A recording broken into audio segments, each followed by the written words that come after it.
Bom dia, boa tarde, boa noite, boa madrugada para você que está ligado aqui no canal assistindo às aulas de Direito Previdenciário. Essa é a nossa quarta aula. A gente vai falar sobre os dependentes da Previdência Social e a carência para ter direito aos benefícios. Eu sou o Tasso Henrique Brandão, professor de Direito Previdenciário e professor de Direito Administrativo. Então fique ligado aqui no canal se você tem interesse de assistir as aulas para o concurso do INSS, e se você vai fazer o concurso do INSS, se inscreva no canal, clique no sininho para receber as notificações todas as vezes que for postado um vídeo novo no canal, tá? A gente vai falar aqui sobre a aula passada, vamos fazer uma breve revisão, tentar fechar aqui nesse bloco, porque foi muita matéria, foram 5 blocos de aula, a aula ficou muito extensa, e hoje a gente vai tentar reduzir mais essa aula para não ficar tão extensa como a última, tá? Então a gente vai falar aqui sobre os segurados, recapitular bem rápido, né? Quem são os segurados da Previdência Social, a inscrição, a perca da qualidade de segurado, a manutenção e a perda da qualidade de segurado. A gente vai fazer um breve resumo aqui para poder ver toda essa parte e você poder entender mais ainda a matéria. Fui muito repetitivo na aula passada, mas isso é para você internalizar a matéria e aprender mais, tá? É assim que funciona. A matéria de direito previdenciário ela é muito decorativa, você tem que decorar muita coisa, tem muitos detalhes e você não pode errar uma questão, perder uma questão por causa de uma data, por causa de um detalhe, por causa de uma exceção, tá? Então fique ligado. Vai estudando, tá? Repito mais uma vez, não é suficiente a aula aqui, tá? Embora você esteja assistindo a aula, esteja baixando o material para acompanhar a aula, que está na descrição desse vídeo, isso não é suficiente. Você tem que ler, se você puder ler o decreto 3048, que trata dos benefícios, e aquela parte ali na Constituição Federal, do artigo 194 ao 204, leia, você tem que fazer essa leitura, porque tem muita coisa que não adianta eu estar falando aqui, porque você tem que ler, você precisa ler, tá? Não adianta eu pegar um material aqui e ficar lendo para você, pegar a lei, o decreto e ficar lendo para você, não adianta, tá? Aqui é só para explicar e você entender mais a matéria, tá? Facilitar o seu estudo, tá bom? Essa é a contribuição. Então, se você tem interesse de fazer o concurso de INSS, se inscreva no canal, tá? Fique ligado e dê um retorno, diga aí se tá boa a aula, comente, deixe nos comentários observações também, sugestões, mas eu preciso desse feedback para saber se a aula tá boa, se vocês estão compreendendo a matéria, tá bom? E curta, dê o like aí no vídeo para poder ajudar o canal a crescer, tá bom? Então, vamos seguir. Direito previdenciário, vamos falar agora dos segurados, tá bom? Vamos para a dica, né? Segurados da Previdência Social. Segurados da Previdência. Segurados, vamos lá. CADES F. É a dica, certo?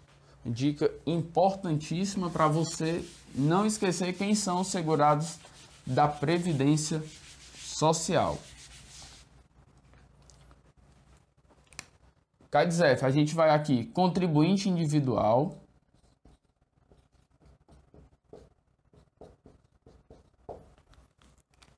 contribuinte individual é aquele que presta serviço para a empresa, mas não de maneira eventual. Ele não vai todo dia para a empresa, ele é contratado para prestar um serviço esporádico, para pessoa física ou jurídica, tá? Então, é bem tranquilo, contribuinte individual. Lembrando que o contribuinte individual também é a categoria residual. Se você pegar e não conseguir enquadrar, né, no exemplo, na questão, se você não conseguir enquadrar nas outras categorias, como segurado especial, empregado doméstico, avulso, ele é contribuinte individual. Por quê?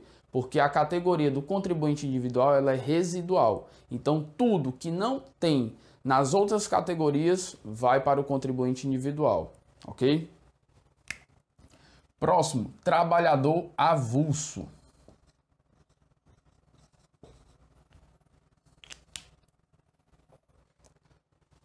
O trabalhador avulso, você tem que ter em mente que é o que presta serviço de forma braçal. Ele exige muito esforço físico para ele prestar o serviço que ele trabalha, tá bom? Digamos que ele é estivador, tá? Foi o exemplo que eu usei da última vez, mas o que é que caracteriza basicamente o trabalhador avulso, além desse serviço braçal? A intermediação. A empresa não pode contratar de forma direta o trabalhador avulso. Esqueça aquele trabalhador avulso que você está pensando que é aquele que trabalha em empresa sem a carteira assinada. Não é desse trabalhador que a gente está falando, tá? Esse daí é um empregado que está em desacordo com a lei, tá? Esse daí é o empregado que está em desacordo com a lei. Por quê? Porque ele deveria estar com a carteira assinada, tá? A categoria dele é empregado, em desacordo com a lei. Tá? Então, o trabalhador avulso aqui é o que presta serviço para a empresa, mas tem a necessidade de haver a intermediação do órgão gestor de mão de obra ou do sindicato da categoria. Ou seja, a empresa não pode diretamente contratar o trabalhador avulso. Tem que haver obrigatoriamente a intermediação da mão de obra. Quem é que faz essa intermediação? O órgão gestor de mão de obra ou o sindicato da categoria. Lembrando que ele não precisa ser filiado ou associado ao sindicato ou ao órgão gestor de mão de obra para poder ser trabalhador avulso. Não há essa necessidade. Por exemplo, o órgão gestor de mão de obra ele não pode dizer, não, só vou contratar quem é associado ao nosso órgão. Não, ele não pode fazer isso. Tá? Lógico que provavelmente eles dão preferência para quem é associado, para quem paga a contribuição mensal. Mas ele não é obrigado, o trabalhador avulso não é obrigado a ser filiado ao sindicato ou ao órgão gestor de mão de obra. Tá? A obrigatoriedade é justamente a intermediação, que tem que ser pelo órgão gestor de mão de obra ou pelo sindicato da categoria. Ok? Doméstico.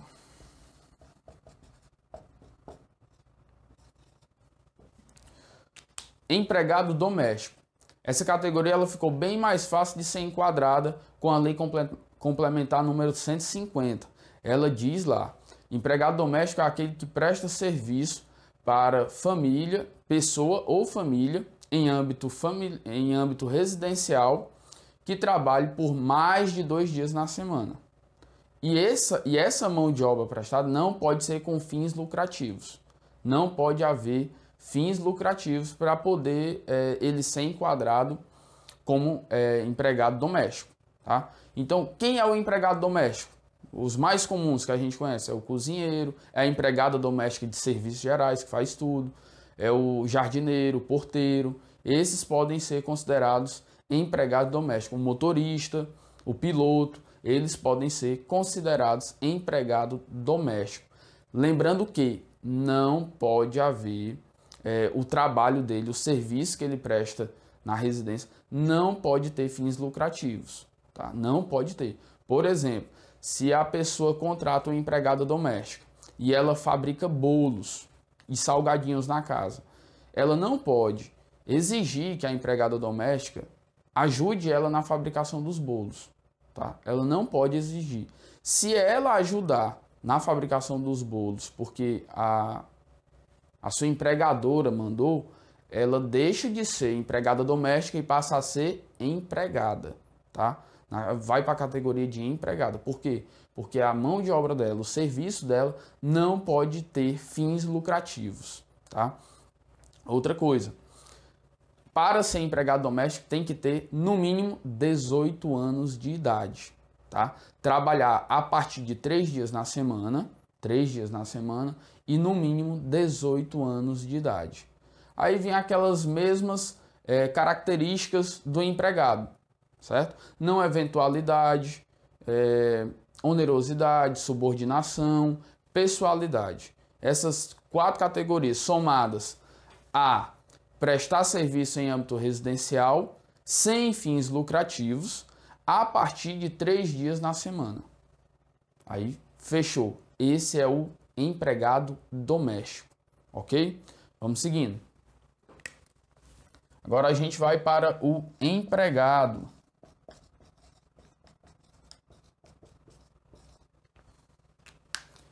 Empregado é o mais simples, certo? É o mais comum que a gente vê. É aquele que tem a carteira assinada, né? Ele tem justamente essas categorias que eu acabei de falar, tá? Não eventualidade, subordinação, onerosidade e pessoalidade, tá? Essas 4 características é que enquadram o empregado nessa categoria. Ele tendo essas 4 características, pronto, acabou, ele é empregado. Agora, qual é o problema dessas categorias, dessas diferenciações? Eu digo a você mais uma vez, se você assistiu a aula passada, se não assistiu, assista, e vá lá e leia os incisos que tratam de cada categoria dos segurados obrigatórios da Previdência Social. Por quê?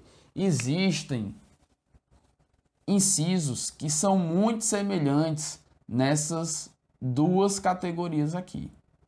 Muito semelhantes, muito semelhantes. Muda uma palavra, muda um termo, é uma coisa incrível, certo? Então você tem que ler, você tem que decorar, você tem que aprender essas diferenças, tá? É muito importante que você leia lá, todos aqueles incisos, você tem que ler, você tem que aprender aquilo dali. Infelizmente, tá? Não é suficiente você ter o CADSEF. O CADSEF é só para facilitar o seu entendimento e na hora da prova você ter isso aqui em mente vai lhe ajudar com certeza. Agora, você precisa ler de forma pormenorizada aquilo dali, um por um, tá? E dar uma atenção especial a essas alíneas que são muito semelhantes, tá? Principalmente em relação às datas. Então, tenha bastante cuidado com isso, tá? Vamos seguir. E agora, segurado especial. Mas antes de falar do segurado especial, eu quero falar do segurado facultativo. Porque o segurado especial a gente vai abordar um pouco mais aqui. Vamos falar algumas observações em relação ao segurado especial. Então vamos pular o segurado especial e vamos falar do segurado facultativo. Segurado facultativo é o que não é segurado obrigatório. Tá? Ele não precisa contribuir, ele não tem que contribuir, ele contribui porque ele quer, é uma opção dele. Tá? Quando ele não se enquadrar em nenhuma dessas categorias e não for servidor público, tá? Ele não contribui para regime próprio de previdência social, ele pode sim contribuir como segurado facultativo. Exemplos mais comuns de segurado facultativo: estudante e dona de casa, que não tem renda, né? Teoricamente eles não têm renda, eles não trabalham, portanto eles não têm renda. Ah, mas tem um estudante ali que ele recebe uma bolsa, não sei o quê. Não, então ele é bolsista de acordo com a lei, tá?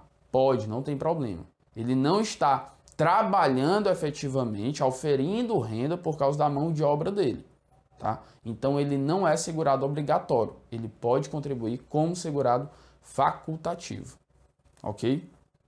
E isso a partir dos 16 anos. Foi uma coisa que eu acabei não falando na última aula. A inscrição dos segurados é a partir dos 16 anos de idade. Todos, tá bom? Com exceção do empregado doméstico. Mas todos os outros, 16 anos de idade. Só pode se filiar ao regime, só pode contribuir a partir dos 16 anos de idade. Ah, por que todos? Porque a lei complementar, justamente a lei complementar 150, ela veio e diz que empregado doméstico é a partir dos 18 anos de idade, tá bom? Então fique ligado que o empregado doméstico é a partir dos 18 anos de idade, tá? Fique ligado, tá bom? Não esqueça disso, por favor. É muito importante porque você vai ver aqui, a gente vai resolver umas questões. O examinador, ele quer que você erre. O objetivo dele, quando ele vai elaborar a questão, principalmente CESP, SEBRASP, é pegar você, é enganar você, conseguir de alguma forma que você erre a questão. Esse é o objetivo dele. Então você tem que ter cuidado com isso, porque ele pode fazer um contexto ali na questão e você acaba vendo todas as outras observações de enquadramento do segurado doméstico e acaba pecando pela idade, tá? Então não erre, porque todos os outros é 16. Agora aqui é 18, o empregado doméstico, ok? Então vamos agora falar um pouco do segurado especial. Vou apagar aqui o quadro. Por favor, não deixe de dar o feedback aí, de dizer se a aula tá boa, se tá legal. Observações, se vocês quiserem fazer alguma sugestão, por favor, não deixem de fazer isso. E não deixe de dar o like também, que ajuda o canal, tá bom? Dê um like no vídeo aí, que o YouTube entende que o material é bom. Então, ele mesmo indica o material para outras pessoas assistirem. Segurado especial.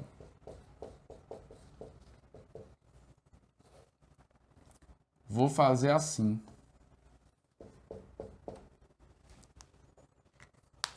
O segurado especial é o segurado mais complexo e atípico que tem da Previdência Social. Então você tem que ter um cuidado redobrado com ele. Por quê? Porque ele tem muitas peculiaridades. Então você tem que ter cuidado em relação a ele, tá? Por favor, dê uma atenção especial ao segurado especial, tá? E lembrando mais uma vez, segurado especial não se confunde com aposentadoria especial. Não tem nada a ver, tá bom? Fique tranquilo, a gente vai explicar bem a aposentadoria especial e você vai entender que não tem completamente nada a ver. Por que o segurado especial é tão importante? Porque ele não contribui como os outros segurados, tá? Ele não contribui, ele não é obrigado a contribuir todo mês efetivamente, está pagando ali. Como é que é feita a contribuição dele? É sobre um percentual da produção que ele comercializa. Se ele produzir, digamos que 100 quilos de milho e ele vai e vende para a Embrapa, por exemplo. A Embrapa ela vai descontar um percentual, ela vai fazer o recolhimento, vai descontar já da produção dele, do valor que ele der. Se ele disser, por exemplo, que é R$1.000, 100 quilos de milho é R$1.000, a Embrapa já vai descontar e já vai passar a diferença para ele. Se passar outros 11 meses e ele não vender mais, ele não tem que contribuir. Por quê? Porque a contribuição dele é da comercialização.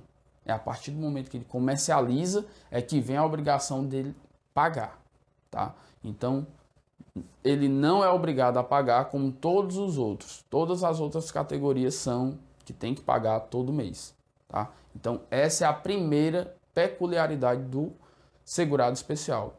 Outra, os benefícios do segurado especial, salvo se ele contribuir facultativamente como contribuinte individual, são limitados a um salário mínimo, tá? Então, aposentadoria, salário maternidade, auxílio-doença, todos esses benefícios ele vai receber até um salário mínimo.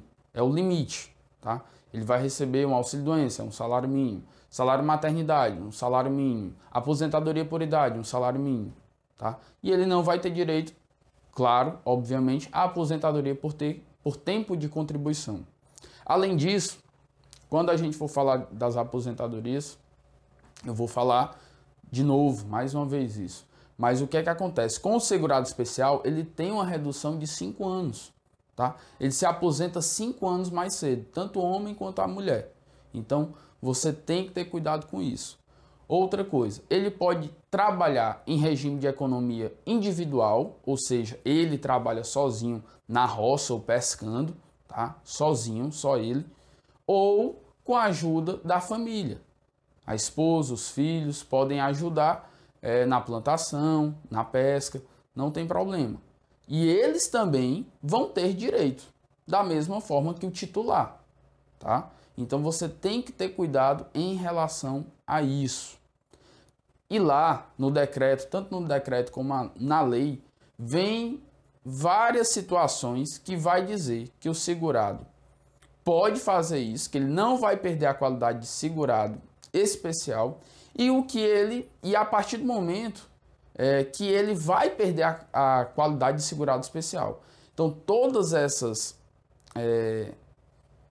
observações você tem que ler, você tem que aprender. Tenha em mente esse número aqui. Segurado especial, 120. 120 o quê? 120 dias. Tenha em mente isso daqui. Por quê? Muita coisa do segurado especial é falando de 120 dias, tá? Por exemplo, o segurado especial, se ele trabalhar até 120 dias no ano civil, tá? Em uma atividade urbana até 120 dias, ele não vai perder a qualidade de segurado especial. Ele continua sendo segurado da Previdência Social. Por exemplo, o segurado especial, ele trabalha geralmente, quem é agricultor, aqui no interior do Ceará, ele trabalha durante o inverno. Na roça direta, ele trabalha durante o inverno. Talvez antes, em outubro, novembro, ali para limpar o roçado e tudo, e já esperar a chuva. Mas efetivamente ele vai trabalhar realmente a partir do momento que começa o inverno e até o final do inverno. Ele vai trabalhar todos os dias, tá? Porém, depois que acaba o inverno e tudo, e aí a seca começa de novo, aquela seca braba, o que é que acontece? Ele pode trabalhar em alguma atividade urbana. Durante quanto tempo que ele não vai perder a qualidade de segurado especial? Por 120 dias. Ah, só o titular pode trabalhar? Não, a esposa dele também pode trabalhar. Que acontece muito das mulheres, elas trabalham, por exemplo, como merendeira na escola. A merendeira, digamos que a merendeira, a cozinheira, ela ficou grávida e vai se afastar do trabalho, da escola, e ela vai entrar, vai receber o benefício de salário e maternidade e vai ficar afastada do trabalho. Então, o que é que a prefeitura vai?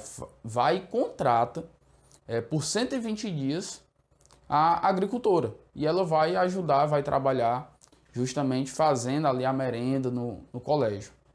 Pode? Pode, não tem problema. Ela vai continuar sendo segurado especial, embora tenha trabalhado 120 dias no ano na atividade urbana. Agora, passou de 120, já não é mais segurado especial. Perde a qualidade de segurado especial, tá? Passa para outra categoria. Qual? Não sei. Tem que ser analisado o caso concreto, tá?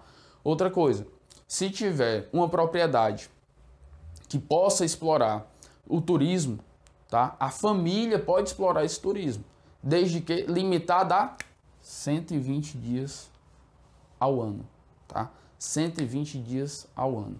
Então você tem que ter cuidado com isso. A outra coisa, o segurado especial, ele pode contratar mão de obra, pode ter empregado? Pode, não pode ser empregado permanente. Como é que é isso? Como é que funciona isso? Então ele pode contratar empregados por 120 dias ao ano. Quantos empregados? Nesse caso, 1 por 120 dias. Hoje, como é que funciona isso? 2 por 60 dias. E assim sucessivamente. O que é que isso significa? Que ele só pode contratar por 120 dias. Limitado a isso. 1 por 120. Se ele colocar 2 empregados, passa a ser 60 dias. Então ele pode contratar 120 empregados para trabalhar em um dia? Pode, sem problema nenhum. Ele pode contratar 120 pessoas para trabalhar um dia. Um dia, somente um dia. E a proporção é 120. 120 por um ano. No período de um ano ele pode contratar por 120 dias uma pessoa, tá? E assim sucessivamente. Ela pode contratar 3, 4, 5, desde que se limite a 120 dias, tá? Vou falar mais uma vez. Ele não pode contratar, por exemplo, 3 pessoas para trabalhar durante 120 dias. Não pode, tá? Não pode. Por quê? Porque é somente essa proporção, 1 para 120. Se ele for colocar 3 pessoas, então vai ser 3 pessoas trabalhando por 40 dias. 3 pessoas trabalhando por 40 dias. Porque se você multiplicar aqui, 3 vezes 40 vai dar igual a 120 dias. Então, tenha em mente esses 120 dias. Ah, existe a esposa, o marido, 2 filhos. Um filho foi trabalhar na atividade urbana, arrumou um emprego na empresa, tá? Os outros 3 deixam de ser segurado especial? Não. Somente o que foi trabalhar na empresa. Os outros 3 não perdem a qualidade de segurado especial, tá? E teve uma mudança muito importante em relação ao pescador artesanal, porque antigamente era só o pescador artesanal que era considerado segurado especial, ou a família dele se ajudasse na pesca, tá? Mas teve uma mudança muito recente, que pode ser objeto da sua prova, é que estendeu, tá? Estendeu as atividades de suporte ali, digamos assim, de apoio na pesca.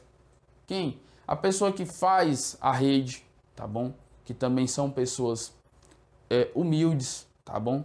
Elas fazem a rede, consertam rede, fazem esses apetrechos e tudo, com chumbo, que é para poder descer, a rede descer no mar. Tudo isso são considerados segurados especiais também, tá? Desde que comprove a atividade, obviamente, tá? Então, você tem que ter cuidado em relação ao segurado especial, porque existem muitas exceções, muitas situações que vão fazer com que ele permaneça na qualidade, tá?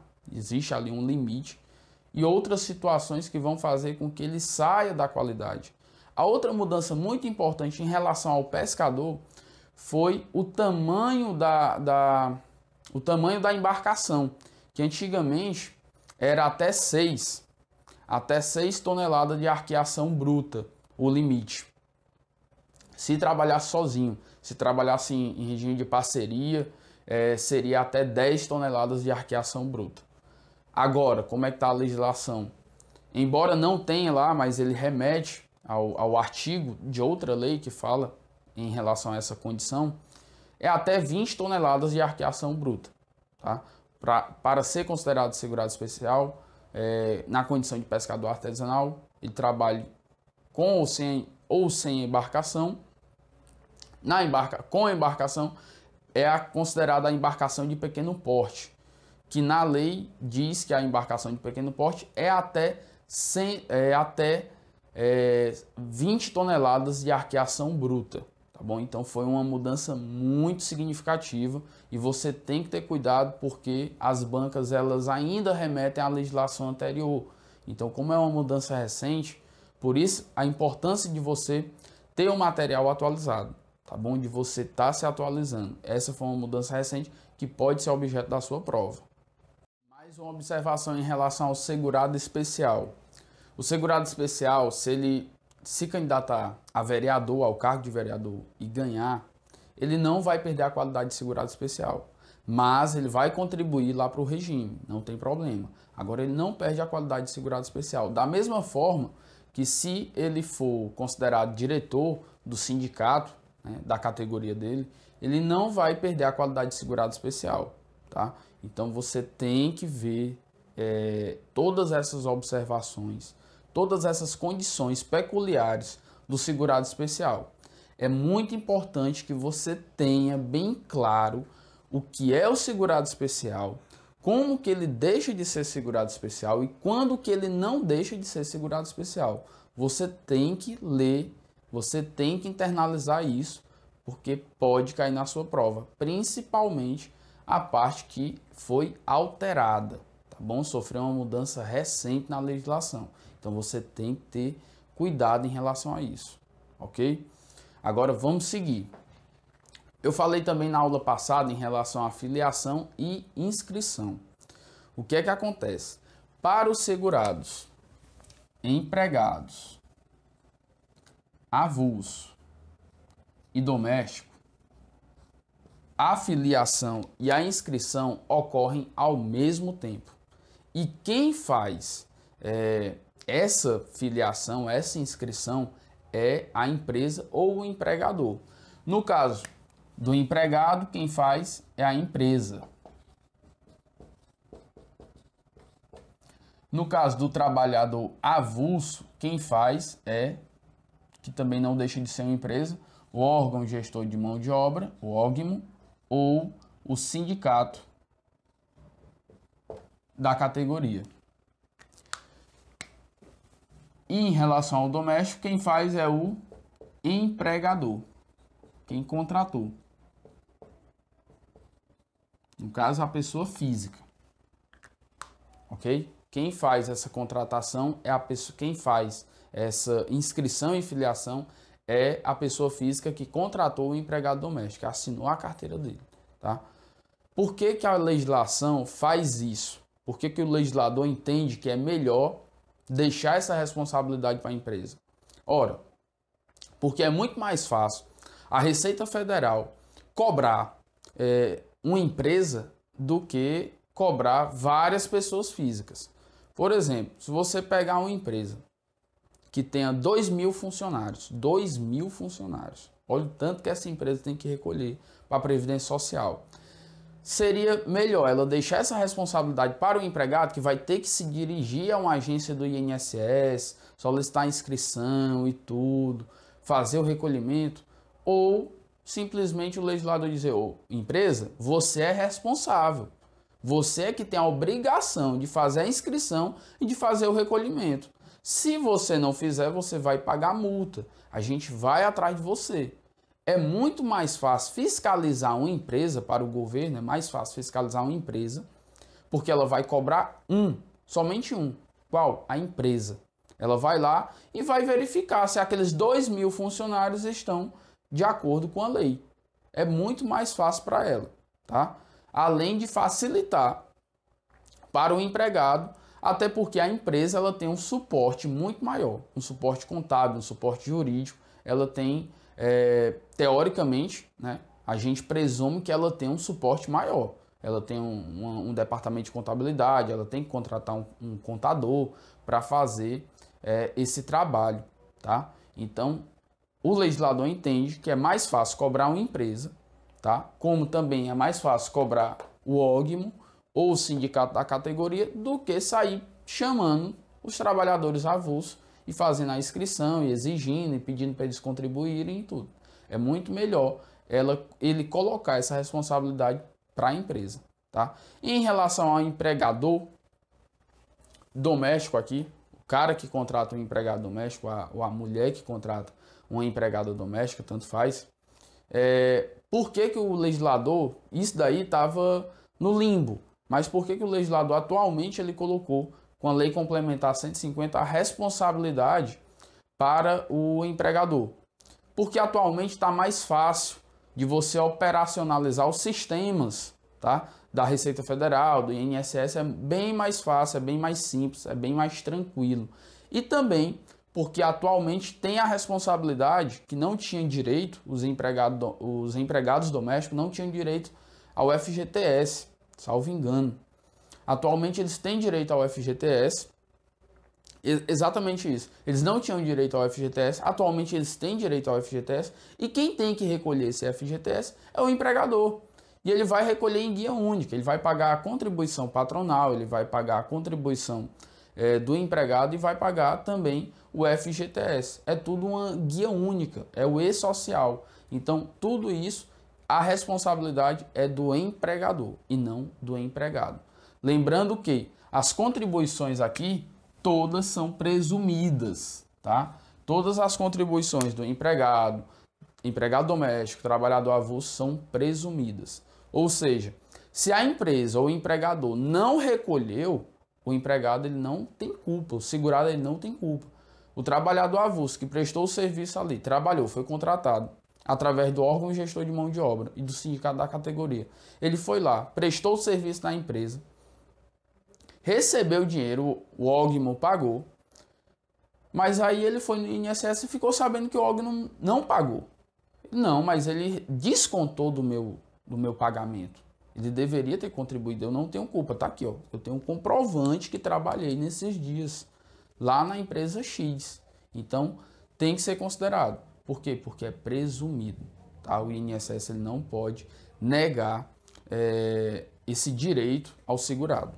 Tá bom? Da mesma forma que o contribuinte individual, a partir da competência abril de 2013, as contribuições são todas presumidas. Tá bom? Se ele prestou serviço para a empresa, a obrigação vai daquela mesma forma, vai para a empresa é que tem que fazer o recolhimento, a empresa tem que fazer a inscrição dele se ele ainda não foi inscrito, ok? Vamos seguir. Segurado, empregado, avulso e doméstico. Agora a gente vai para o contribuinte individual e segurado especial.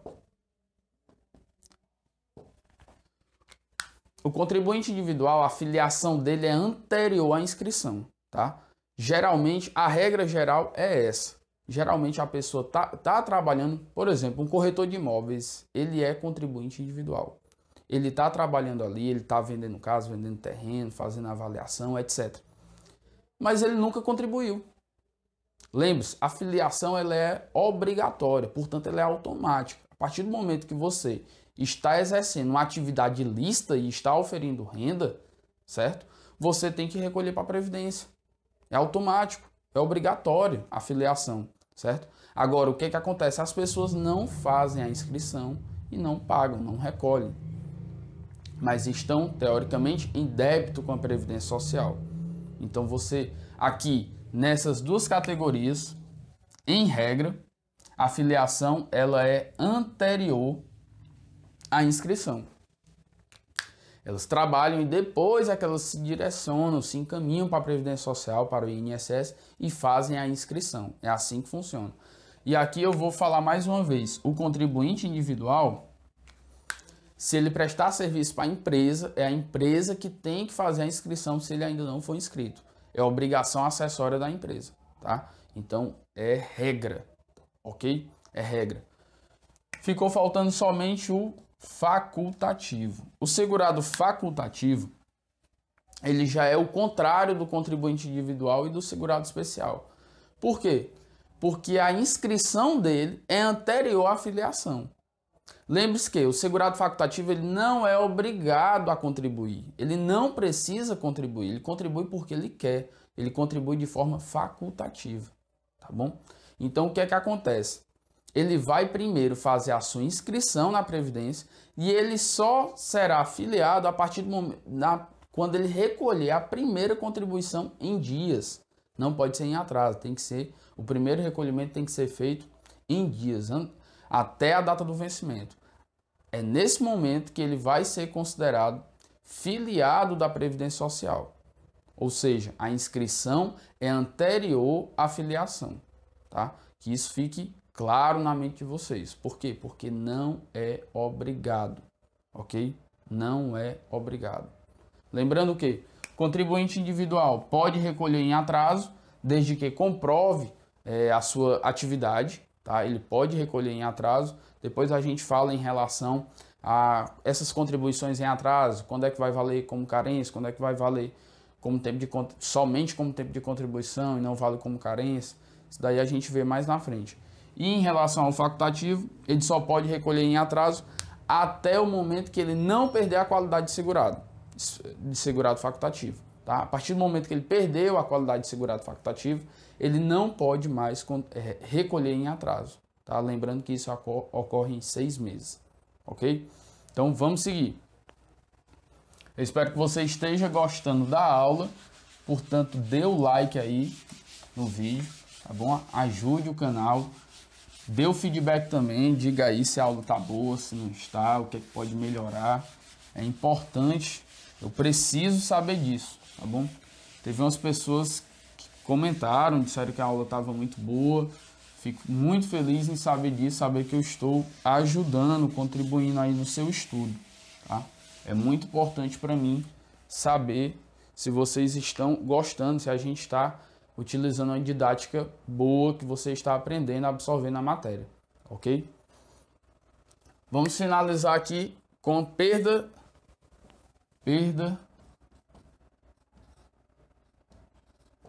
e manutenção.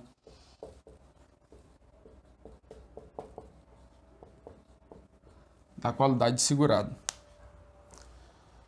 Se você estiver recebendo benefício da Previdência Social, você vai manter a sua qualidade de segurado sem limite de prazo. Após a cessação de algum benefício por incapacidade, você vai manter a sua qualidade por até 12 meses após a cessação. Ok? A outra alternativa a outra situação é a seguinte: se você deixar de contribuir para a Previdência Social, cessar as contribuições seguradas obrigatórias, você vai manter a sua qualidade de segurado por até 12 meses, tá bom? Lembre-se que eu já falei aqui 3 vezes, então não estou falando isso, mas se você, na prova, por um acaso, se Deus quiser, se você estudar muito, isso não vai acontecer. Se você tiver uma dúvida, chute 12, tá bom? Chute 12, porque a maioria das situações são 12, tá? A outra é segregação compulsória. Após a segregação compulsória, 12 meses também, tá? Você vai manter a sua qualidade de segurado sem contribuir para a Previdência Social por mais 12 meses. E a outra é justamente o caso do segurado facultativo. Ele vai manter a sua qualidade de segurado após a cessação das contribuições por 6 meses, tá? E para finalizar, segurado incorporado às Forças Armadas. Ele vai manter a sua qualidade de segurado por até 3 meses após ele foi incorporado às Forças Armadas para prestar serviço militar obrigatório, tá? Não esqueça dessa parte, tá bom? Então, esse foi o resumo da aula. Ficou um resumo muito extenso, mas é importante que você assista até o fim, porque é muito importante essa passagem da matéria e com certeza vai estar na sua prova. Eu não tenho dúvida alguma disso. Manutenção da qualidade de segurado, segurados da Previdência Social. Inscrição talvez não, porque a inscrição é muito simples, né? É uma matéria muito simples essa passagem. Mas manutenção da qualidade de segurado e os segurados da Previdência é certeza que vai estar na sua prova, tá bom? É certeza, não tenha dúvida disso. Então, agora a gente vai partir para a matéria de hoje. A gente vai falar dos dependentes da Previdência Social. Agora eu vou deixar para falar dos dependentes no próximo bloco, tá? Outro vídeo. Esse vídeo aqui já vai ficar muito extenso, mas é a revisão, então a gente vai deixar ele num vídeo só. Eu ia resolver as questões, mas não dá. Vai ficar muito extenso, não tem condições, tá bom? Vai ficar só com o gabarito. Se vocês pedirem lá nos comentários para eu resolver aqui as questões, eu resolvo. Se não, vocês vão ficar somente com o gabarito mesmo. Ou mais na frente a gente vê isso em uma aula somente sobre questões, tá? Então, se você gostou do vídeo, dê um like no vídeo, ajude o canal a crescer, deixe seu comentário se o vídeo foi bom, se não foi, se a aula foi boa, se está legal, se não está. Deixe seu comentário, é muito importante. E fale lá se eu estou ajudando, se eu estou contribuindo no seu estudo, tá? E não deixe de baixar o material que está aí, material de apoio, para você poder acompanhar o restante da aula. Muito obrigado e até já, até o próximo bloco. Valeu!